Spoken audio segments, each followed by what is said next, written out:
Hey guys, tonight we're stepping into a quieter corner of history. Not the loud kind shaped by wars or revolutions, but a slower, heavier story, one that unfolded behind thin walls, shared staircases, and doors that rarely felt private. This is a story about ordinary people who lived side by side with strangers, people who rented space instead of owning it, who listened to unfamiliar footsteps at night, and learned to exist politely in rooms that were never truly their own. In the 19th century, boarding houses were places of waiting, waiting for work, for letters, for meals, for sleep. Lives overlapped quietly, routines repeated daily, and privacy became a luxury few could afford. So as you get comfortable tonight, lower the lights, let the room settle, and allow this story to move slowly. And before we begin, ask yourself, do calm, unhurried stories like this actually help you rest, or feel a little less alone at night? If the answer is yes, you might consider subscribing, not out of habit, but only if this kind of storytelling truly belongs in your evenings. Now, let's begin. In the 19th century, a boarding house was rarely chosen out of comfort. It was chosen out of necessity. Across both Britain and the United States, growing cities filled faster than they could properly house people. Industrial work drew men and women away from villages and small towns, and when they arrived in cities, they found housing scarce, expensive, and temporary. The boarding house became a solution that was never meant to be permanent, yet often lasted for years. It was a place where lives paused rather than settled, where people stayed not because they wished to, but because they had nowhere else to go. A boarding house was usually an ordinary home that had been quietly transformed. A single-family residence might take in lodgers to supplement income, converting parlors into bedrooms, dividing larger rooms with curtains, or adding narrow beds wherever space allowed. These houses did not advertise themselves loudly. Word spread through notice boards, factories, churches, and personal recommendations. Rent was paid weekly, sometimes daily, and the promise was simple: a bed, a roof, and often one or two plain meals. What was not promised was privacy, silence, or rest. For many residents, the boarding house was the first stop after leaving home. Young clerks, factory workers, seamstresses, widows, migrants, and unmarried laborers all passed through these houses. Some stayed briefly, others returned again and again throughout their lives. The residents were rarely friends, rarely enemies, and rarely truly known to one another. They shared space without sharing intimacy, coexisting through routine rather than connection.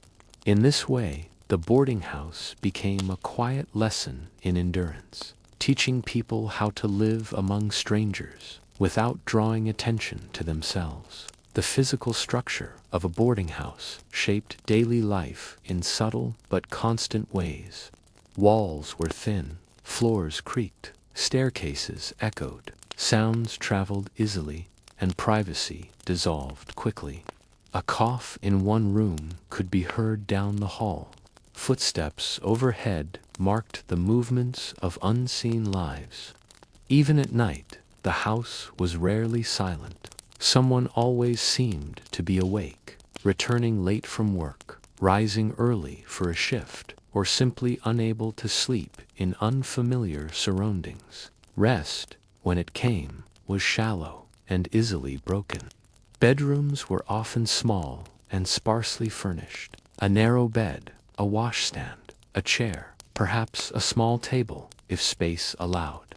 In cheaper houses, rooms were shared by two or more occupants who had not chosen one another. Beds might be rented in shifts, with one person sleeping during the day and another at night. Personal belongings were kept minimal, not only because space was limited, but because permanence was uncertain. Few residents unpacked fully. Everything remained slightly temporary, as if departure might come at any moment. Meals were a central part of boarding house life, yet they were rarely pleasurable. Breakfast and supper were served at fixed times, often announced by the sound of a bell or a firm call from the landlady. The food was plain, repetitive, and designed to be filling rather than enjoyable. Bread, porridge, stewed meat, boiled vegetables, tea. Conversation at the table was limited and cautious. People ate quickly, aware of being observed, careful not to offend, careful not to linger. The dining room was a shared space where manners mattered more than comfort. The landlady, or sometimes the landlord, held quiet authority over the house. She managed rent, meals, cleanliness, and behavior, enforcing rules that were rarely written but clearly understood. Late payments were noticed. Excessive noise was discouraged. Guests were restricted or forbidden. Romantic entanglements were watched closely. The boarding house depended on order, and order depended on routine. For the residents, keeping the peace often meant keeping to themselves, blending into the rhythm of the house rather than standing out. Daily schedules overlapped but rarely aligned. One resident might leave before dawn, another return long after dark. The house functioned almost like a living machine, its occupants moving through shared spaces at different hours, rarely colliding directly. Bathrooms, when available, were shared and used quickly. Washing was done in basins, privacy preserved by habit rather than barriers. Even personal care became something to be completed efficiently, quietly, and without drawing notice. Loneliness was a constant presence in boarding house life, though it was seldom spoken of. Surrounded by people, yet deeply alone, residents learned to endure silence filled with unfamiliar sounds. Letters from home were treasured and reread. Personal thoughts were kept internal.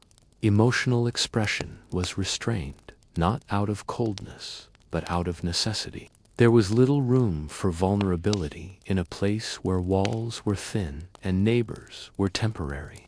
At night, the boarding house took on a different character. Gas lamps were turned low, footsteps softened, and the house settled into an uneasy rest. From behind closed doors came the small sounds of breathing, coughing, turning in narrow beds. Sleep arrived slowly, interrupted by noise, discomfort, or the awareness of being overheard. Dreams, when they came, were shaped by uncertainty. For many residents, the boarding house was not just a place to sleep, but a reminder that life was suspended between what had been left behind and what had not yet arrived. This was the quiet reality of the 19th century boarding house. Not dramatic, not openly cruel, but gently wearing. It asked its residents to shrink themselves, to occupy less space, to endure without complaint. In the parts that follow, we'll move deeper into this world, into the routines, the unspoken rules, and the emotional weight of living among strangers, night after night, under one shared roof. Morning inside a boarding house rarely began with silence. It began with movement. Somewhere on the upper floor, a bed frame creaked as someone rose quietly, trying not to wake the stranger beside them or the room below. Doors opened and closed with practiced care. Footsteps crossed narrow hallways, pausing at stair landings to listen, to judge whether the way was clear. Even before daylight fully entered the house, the building itself seemed awake, responding to the slow circulation of its occupants as they prepared for another ordinary day. Washing was one of the first quiet negotiations of the morning. In houses with a single washroom, residents learned the rhythms of one another's schedules. Those who worked earliest rose first, washing quickly in cold water, drying their hands on shared towels that never fully dried. Others waited, listening for the sound of water being poured out. The scrape of a basin returned to its place. Privacy was preserved through timing rather than walls. No one lingered. Cleanliness was important, but efficiency mattered more. Breakfast followed a similar pattern of quiet coordination. At a fixed hour, residents gathered in the dining room, taking familiar seats without discussion. The table was long, often crowded, and meals were served without ceremony. There was little choice and even less conversation. People ate with their eyes lowered, aware of the presence of others, but rarely engaging with them directly. Any talk that did occur stayed safely within neutral boundaries. The weather, the quality of the bread, the time, personal matters remained unspoken, protected by mutual restraint. After breakfast, the house emptied in stages. Coats were collected, hats adjusted, lunches wrapped in cloth and tucked away. Each departure was small and unremarkable, yet together they formed a steady flow outward, as if the house were exhaling its occupants into the city. By mid-morning, the building settled into a quieter state, inhabited mainly by those who worked later shifts, those who worked at home, and those with nowhere particular to go. For them, the day stretched long and indistinct. The hours between meals were often the most difficult. Without the structure of work or the distraction of company, time moved slowly. Some residents read newspapers already days old, scanning familiar headlines without urgency. Others sat in common rooms, pretending to rest while listening closely to the movements of the house. Even idleness felt public. One was always faintly aware of being observed, or of possibly disturbing someone else, and so stillness became another form of discipline. For women who worked within or near the house, daily life was shaped by constant responsibility. Those who took in sewing, laundry, or piecework used their rooms as workspaces, transforming beds into tables and chairs into storage. The boundaries between labor and rest dissolved. For them, the boarding house was not just a place to live, but a place where work followed them home, spreading quietly into every available corner. Afternoons brought a gradual return of activity. One by one, residents came back from work, their arrival marked by familiar sounds, keys turning, boots being removed, coats hung carefully to dry. The house absorbed these returning lives without ceremony. No one asked how the day had gone. Fatigue was assumed, not discussed. People retreated to their rooms or waited for the evening meal, conserving energy for the routines that followed. Supper, like breakfast, was predictable and restrained. The food was warm, filling, and unremarkable. Conversation remained cautious, shaped by the knowledge that tomorrow would bring the same faces, the same table, the same limited space. Small irritations accumulated quietly. A chair scraped too loudly, someone chewing too slowly, another person arriving late. Yet open conflict was rare.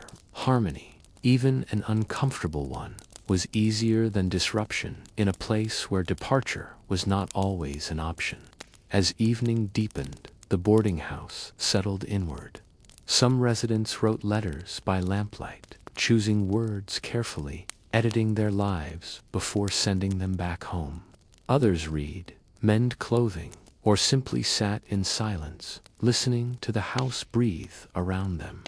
Entertainment was minimal. There was no expectation of pleasure, only of passing the time until sleep became acceptable. Night in a boarding house was rarely peaceful. Even when lights were extinguished, sounds persisted. A door opening somewhere down the hall, a cough through thin walls, the muffled footsteps of someone returning late, trying unsuccessfully to be quiet. Sleep arrived in fragments, interrupted by discomfort, noise, or the simple awareness of being surrounded by strangers. Beds were narrow, mattresses thin, and the mind rarely fully at rest. For many, the boarding house was a place of waiting rather than belonging, waiting for better work, for saved money, for a chance to leave. Yet weeks turned into months, and months into years. The temporary became permanent without announcement. Lives were lived quietly within borrowed space, shaped by rules that were rarely stated but always felt. In the next part, we'll move further into the emotional interior of boarding house life, how long-term residents adapted, how identity softened under routine, and how living among strangers slowly reshaped the way people understood privacy, loneliness, and home itself. Over time, the boarding house began to shape the people inside it in ways that were subtle but lasting. New arrivals often entered with small habits from former homes, ways of speaking, personal routines, expectations of privacy. Slowly, almost without noticing, these habits softened. Life among strangers required adjustment, and adjustment required restraint. Voices grew quieter. Movements became more deliberate. Even thoughts learned to stay contained. The house did not demand silence openly, but it rewarded those who took up the least space. Long-term residents learned how to disappear in plain sight. They knew which floorboards creaked and which did not. They timed their movements to avoid others, not out of hostility, but out of courtesy and fatigue. Shared spaces were passed through quickly, almost apologetically. The longer someone stayed, the more efficiently they moved through the house, as if familiarity had taught them exactly how little of themselves was required to exist there. Privacy, when it could not be created physically, was protected emotionally. People shared rooms, meals, and air, but they guarded their inner lives carefully. Even friendships, when they formed, remained restrained. Too much closeness risked complication, and complication threatened the fragile order of the house. It was safer to remain polite acquaintances than to become emotionally involved with someone who might leave without notice, or worse, remain indefinitely. Illness revealed the limits of this arrangement. When a resident fell sick, the boarding house responded not with alarm, but with quiet accommodation. Meals might be carried upstairs. Noise softened nearby. Yet care was measured. Prolonged illness was inconvenient, not cruelly, but practically. Space was limited, and everyone depended on routine continuing uninterrupted. The sick were looked after just enough, but never fully absorbed into the concern of the household. Financial instability hovered constantly over boarding house life. Rent was due with dependable regularity, and late payments were rarely forgiven for long. Residents lived with the steady awareness that a missed wage or unexpected expense could mean sudden departure. Packing was done quickly. Rooms changed hands without ceremony. New occupants arrived, inheriting the same narrow bed, the same worn furniture, the same borrowed sense of belonging. The boarding house also blurred distinctions between public and private morality. Behavior was quietly monitored. Respectability mattered, not for virtue, but for survival. Those who attracted gossip or disorder risked being asked to leave. As a result, residents learned to regulate themselves carefully. Emotional displays were muted. Conflicts were swallowed. Personal choices were made with an awareness of unseen judgment drifting through thin walls. For migrants and newcomers to the city, the boarding house often served as their first introduction to urban life. It taught them how to live among strangers without relying on community or kinship. In this way, the boarding house prepared people for modern anonymity long before it had a name. It was a place where individuality softened and routine took precedence over identity. Even moments of rest carried a sense of shared vigilance. A chair scraped too loudly could disrupt another's concentration. A light left burning too late might invite quiet resentment. Courtesy became a survival skill, practiced constantly and unconsciously. Over time, this constant self-monitoring shaped how residents behaved even outside the house, carrying restraint with them into the wider world. Yet despite its limitations, the boarding house was not entirely without comfort. There was reassurance in predictability. Meals came regularly. A bed, however narrow, waited each night. Familiar sounds marked the passing of time.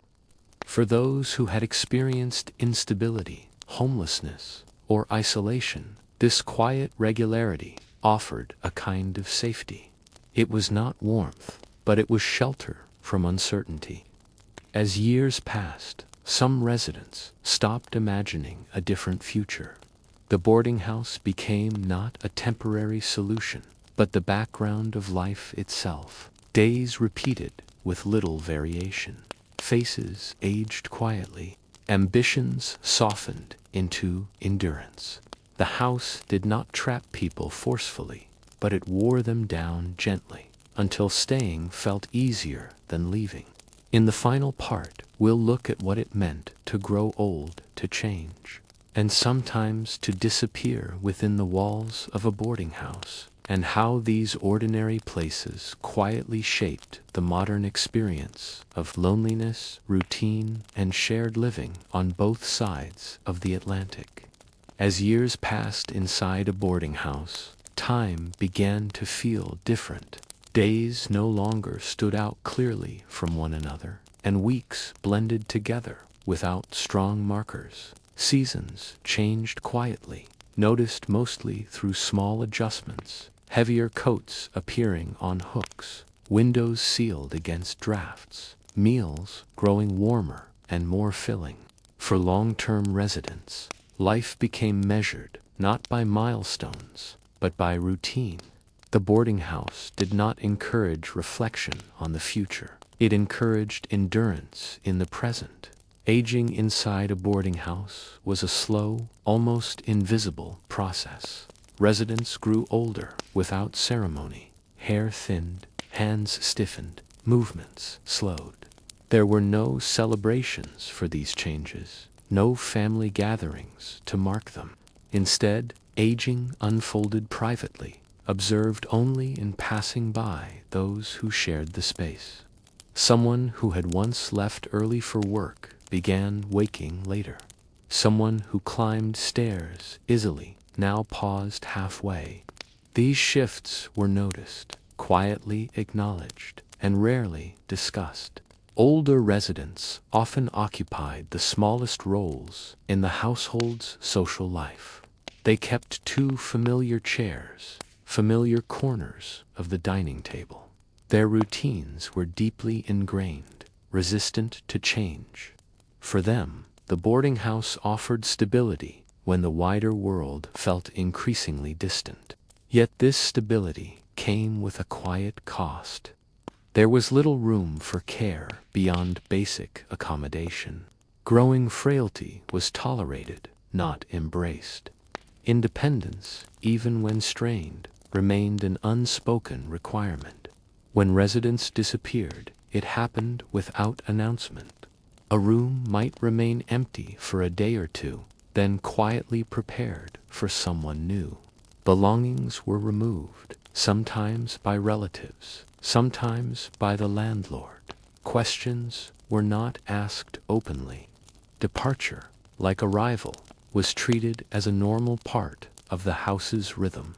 In this way, people could vanish from daily life without leaving a lasting mark, their absence absorbed quickly into routine. For those who stayed longest, identity itself began to thin. Outside connections faded. Letters arrived less frequently. Familiar names were forgotten. People became known more by their habits than their histories. The man who always rose first, the woman who ate slowly, the resident who coughed through the night. Individual stories blurred into patterns of behavior, easier to recognize and easier to accept. Yet, within this quiet erosion, there were moments of unspoken recognition, a glance exchanged over the dinner table, a chair held briefly for someone slower than before, a door closed more gently than necessary. These gestures were small, almost invisible, but they carried weight. They were acknowledgments of shared endurance, of lives lived close together without intimacy, yet not without awareness. The boarding house rarely offered a sense of home, but it offered something adjacent to it, familiarity without attachment. For many, this was enough. It reduced the strain of uncertainty. It required little emotional investment. Life continued. In a century defined by rapid change, the boarding house stood still, absorbing lives without reshaping itself. As modern cities expanded and housing patterns shifted, many boarding houses eventually disappeared or transformed, but their influence remained. They taught generations how to live among strangers, how to accept limited space, how to endure quiet discomfort without complaint. They shaped expectations of privacy, independence, and loneliness that would carry forward into the modern world.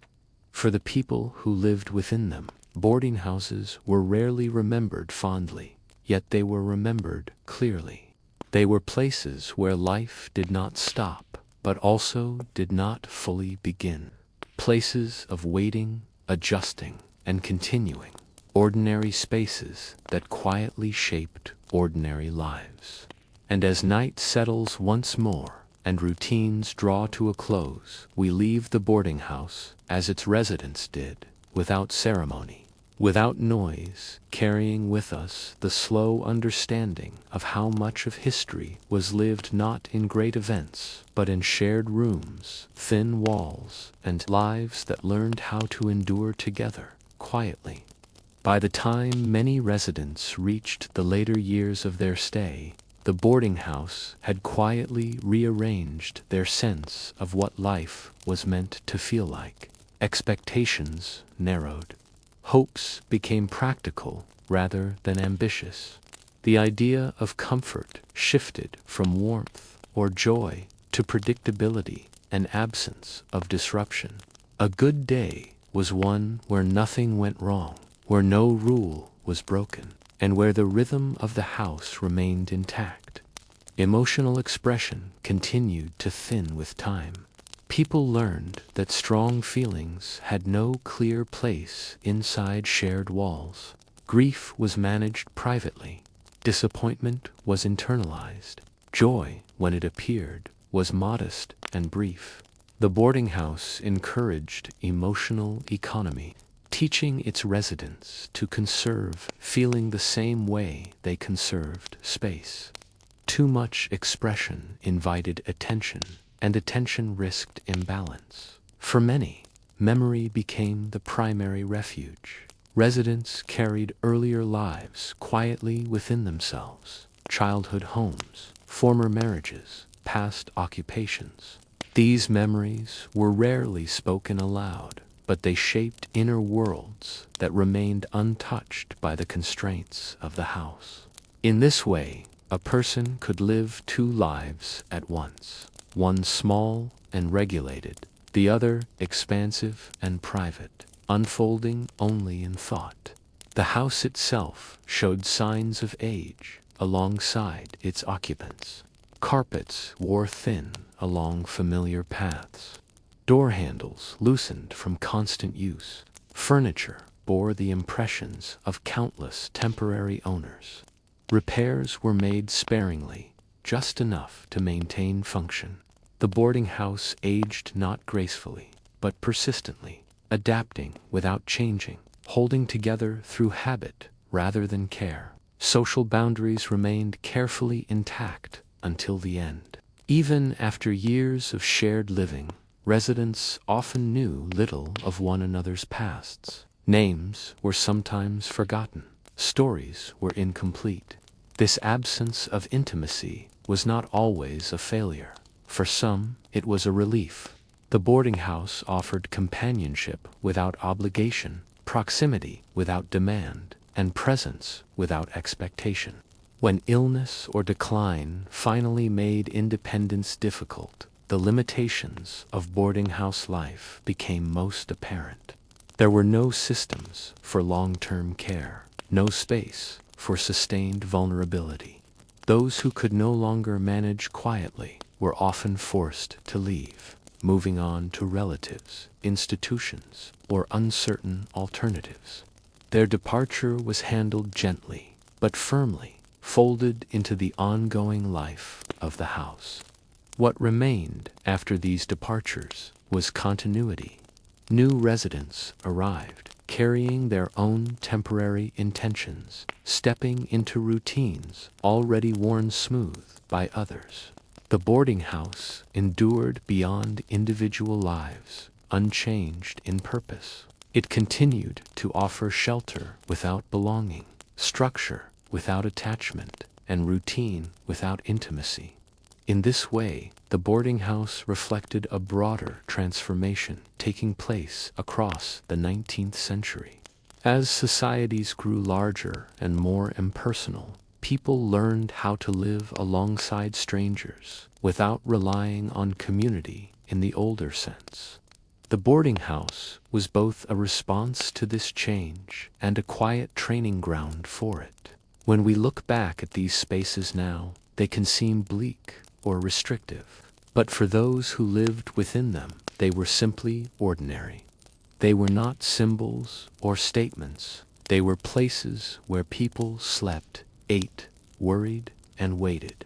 Places where life continued quietly, without asking to be remembered. And so, as this story comes to rest, we leave the boarding house, as most residents did, not with a dramatic ending, but with a gradual fading. The lights dim, the rooms fall quiet. Another night settles over thin walls and borrowed beds, and somewhere within that stillness, history remains ordinary, restrained, and patiently endured. Even after years had passed, many former residents carried the boarding house with them long after they left. Its habits followed quietly, shaping how they lived elsewhere. They learned to sleep lightly, waking at unfamiliar sounds. They learned to keep possessions few and easily packed. They learned to measure their presence in a room, to speak softly, to avoid inconvenience. The boarding house did not end at the door. It continued inward, settling into behavior and temperament. For those who moved on to better housing, the transition was not always easy. Larger rooms could feel strangely empty. Silence, once rare, became unsettling. The absence of shared routines left gaps in the day that were difficult to fill. Some missed the quiet predictability of meals served on time, of footsteps marking the hours. Freedom, when it arrived, often carried an unexpected sense of disorientation. Others never left at all. For a significant number of people, the boarding house remained the final arrangement of their adult lives. Moving elsewhere required money, health, or family connections that many did not have. Staying became the most practical choice, even as time accumulated. The boarding house accepted them without judgment, as long as they could still conform to its expectations. In return, it offered continuity, however limited. The emotional atmosphere of long-established boarding houses grew heavier with familiarity. Everyone understood the unspoken rules. New residents learned them quickly or moved on. Long-term occupants formed a quiet core, maintaining the rhythm of the place through habit alone. Change was tolerated only in small doses. Stability mattered more than improvement. In these houses, privacy was never fully achieved, yet complete exposure was avoided. People existed in a narrow space between visibility and anonymity. They were known enough to be recognized, but not enough to be understood. This balance allowed life to continue without confrontation, without obligation, and without deep attachment. It was a way of living that suited an increasingly mobile and uncertain world. The boarding house also shaped how people understood loneliness. It was not the absence of others, but the absence of connection. Loneliness existed alongside constant company, woven into shared meals and crowded hallways. Over time, residents learned to coexist with this feeling, rather than resolve it. Loneliness became familiar, predictable, and therefore manageable. From a distance, these houses can appear bleak, but within them, people found ways to endure. They established small rituals, the same seat each morning, the same walk after supper, the same book reread countless times. These routines created a sense of personal order inside a space that offered little control.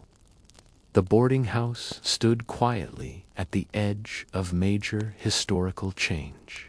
Industrialization, migration, and urban growth reshaped societies, and these houses absorbed the human consequences. They housed those in transition, those left behind, and those who simply needed somewhere to exist. In doing so, they became one of the most common yet least remembered living arrangements of the century. As the 19th century drew to a close, new housing models slowly replaced many boarding houses. Apartment buildings, boarding reforms, and changing social expectations altered how people lived. Yet the experience of shared, temporary living did not disappear. It carried forward into tenements, dormitories, and modern rentals, echoing the same compromises between independence and proximity. Tonight, as we step away from this quiet world, we do so without resolution. The boarding house does not offer conclusions, it offers continuity. It reminds us that much of history was lived without drama, without recognition, and without permanence.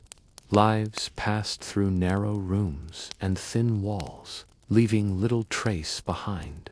And as the house settles once more into stillness, with familiar sounds drifting through the dark, we allow the story to rest where it belongs, in the ordinary. Patient endurance of people who learned how to live among strangers night after night without asking for more than a bed, a routine, and a little quiet to sleep. By the end of a long stay, many residents no longer thought of themselves as temporary. The word itself lost meaning. They still told others they were only staying for a while. But inside, something had settled. The boarding house became the fixed background against which everything else happened, or failed to happen. Life narrowed gently, without force, until days were defined almost entirely by repetition. Conversation, when it occurred, grew increasingly abstract. People spoke less about themselves and more about generalities. The cost of food, the changing weather, the unreliability of work. Personal stories faded from use, not because they were forgotten, but because there was no longer a clear place to share them. Over time, silence became the most reliable form of communication, understood and respected by all who lived there. The house itself seemed to encourage this quiet withdrawal. Its spaces were functional rather than inviting. Chairs were chosen for durability, not comfort. Lighting was sufficient, but rarely warm. Nothing in the environment asked people to linger emotionally. Everything suggested passing through, even when passing through lasted for decades. For some residents, the boarding house became a place where ambition slowly dissolved into routine. Early hopes of advancement or change softened into smaller goals, keeping one's room, maintaining health, avoiding conflict. These goals were not spoken of as compromises. They simply became the shape of a life lived within limits. Survival, comfort, and predictability replaced progress. Yet there was a strange dignity in this endurance. Lives continued without spectacle. People showed up to meals, paid rent when they could, and made themselves small enough to remain.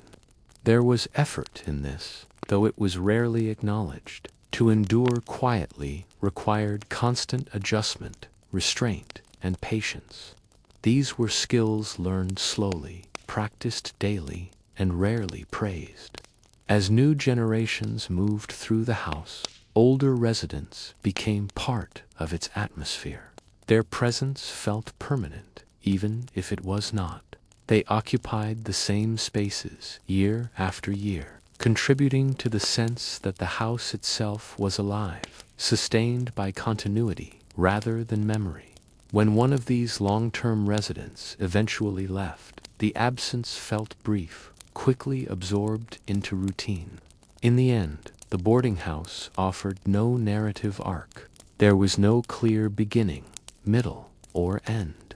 People arrived, stayed, adapted, and left, often without ceremony. This lack of structure is what made these places so easy to overlook in history. They did not produce events, they produced endurance. And yet, it was within these unremarkable walls that countless lives unfolded. Decisions were made quietly, habits formed slowly.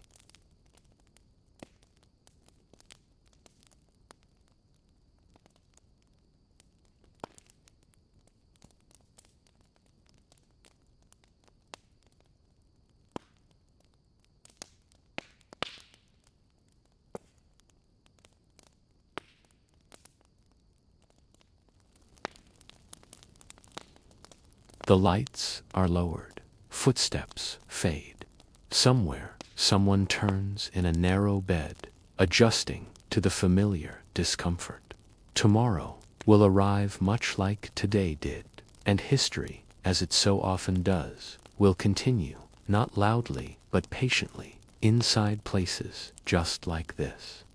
In the quiet persistence of boarding house life, one of the most striking features was how little anyone asked of the future.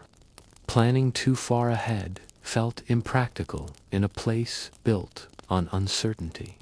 Residents learned to think in short spans of time: the next rent payment, the next meal, the next night's sleep. Long-term dreams were not abandoned deliberately. They simply lost urgency. The present, repetitive and predictable, demanded most of the available attention. Objects within the boarding house carried a quiet weight. A chipped mug used every morning. A coat hung on the same hook year after year. A suitcase never fully unpacked, yet never moved. These items became anchors, small claims of permanence in a space that did not truly belong to anyone. Ownership was minimal, but familiarity was deep. Even worn furniture, shared by dozens of occupants over time, became part of a collective memory that no one openly named. Relationships, when they endured, did so through habit rather than closeness. Two residents might sit at the same table for years without ever learning much about each other as past. Yet the absence of one would still be felt. Familiar presence mattered more than understanding. In a life shaped by repetition, recognition itself became a form of connection, subtle and sufficient. The boarding house also taught a particular relationship with disappointment. Expectations were kept low, not out of pessimism, but practicality. Meals would be plain, rooms would be small, noise would persist. Accepting these facts reduced daily frustration. Over time, residents adjusted their emotional responses, learning not to hope too strongly for comfort, nor to resent its absence. This emotional moderation was one of the house's quiet lessons. Change, when it came, often felt intrusive. A new resident disrupted familiar rhythms. A rearranged dining schedule unsettled long-established habits. Even minor renovations could feel unsettling, as if the house itself were no longer behaving as expected. Stability, however limited, was valued above improvement. The known discomfort was preferable to unfamiliar adjustment. In moments of solitude, some residents reflected on how different their lives might have been under other circumstances. These thoughts were fleeting, rarely pursued deeply. Dwelling too long on alternatives made the present harder to accept. Instead, people learned to redirect their attention toward routine, grounding themselves in the predictable structure of the day.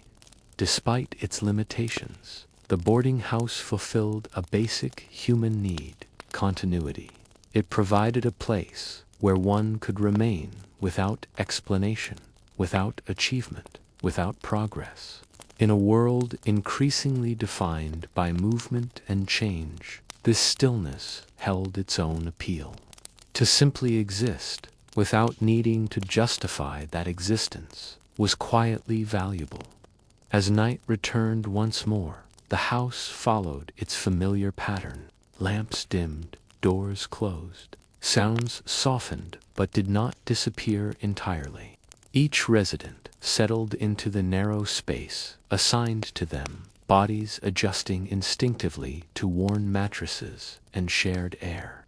Sleep arrived unevenly, shaped by routine rather than comfort. And so the boarding house continued, night after night, year after year. It did not promise fulfillment or belonging. It offered something simpler and more enduring, a place to pause, to adapt, and to carry on quietly. In that sense, it held countless lives, gently, asking very little in return, and leaving behind only faint impressions, easily overlooked, yet deeply lived. By the final years of many residents' time inside a boarding house, life had settled into something almost weightless. Not light in feeling, but light in expectation. There was little anticipation of change, and in that absence, days became easier to bear. The house no longer felt temporary, yet it never felt permanent either. It existed in a space between, much like the people who lived within it. Memory behaved differently in such places.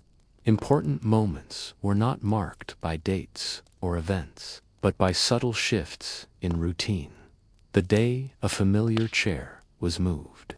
The week, a meal was served slightly earlier than usual. The quiet realization that someone who once sat across the table had not returned for several evenings. These were the milestones of boarding house life, small and easily missed, yet deeply felt by those who noticed them. The house itself became a kind of quiet witness. It absorbed conversations without remembering them. It held footsteps without keeping their shape. Each resident passed through it briefly, even those who stayed the longest. The walls did not record names or stories. They only carried sound, warmth, and the steady wear of use. In this way, the boarding house outlasted individual lives by remaining emotionally neutral. For those nearing the end of their working years, the boarding house often represented the final compromise. It was not the life they once imagined, but it was a life that functioned. Rent was manageable. Expectations were clear. No one asked difficult questions. There was dignity in meeting these modest requirements, in maintaining independence, even as possibilities narrowed. Silence grew more familiar than conversation. Not an uncomfortable silence, but one shaped by mutual understanding. People no longer felt pressure to fill space with words. Presence alone was enough. The sound of someone breathing in the next room or turning in bed was simply part of the environment. These noises became reassuring in their predictability, reminders that life continued quietly nearby. As the boarding house aged, it slipped further from public attention. It was rarely written about, rarely photographed, rarely remembered, yet it remained full. Always another person in need of a room. Always someone willing to accept limited comfort in exchange for shelter and routine. The house persisted because the need for it never fully disappeared.